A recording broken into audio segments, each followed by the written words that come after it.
ګرانو کتونکو السلام علیکم. زه محمد سلمان همدرد د حق غږ پښتو چینل خبري لنډیز کې ستاسو کوربه اوس تاسو پام را اړوم د مهمو خبرونو لنډیز ته.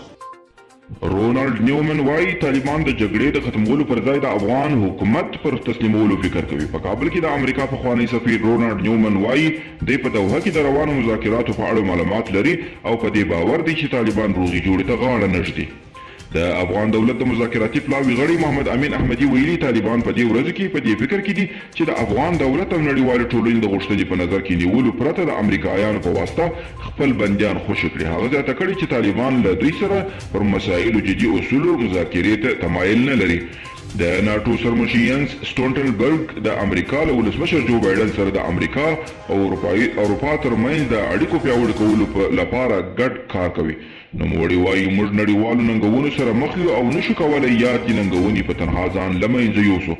د جمهوري ریاست د چارو ادارې هغه راپورونه رد کړل چې ګنې دې ادارې یوازې د ترکاري په رانیولو 10 میلیونه ډالر لګولي دي. یادې ادارې ویلي د ملي تدارکاتو ادارې په 1399 کال کې د جمهوري ریاست 4 واحدونو ته د 2 میلیونو او 9 زره افغانیو په ارزښت د ترکاریو قراردادونه کړي دي.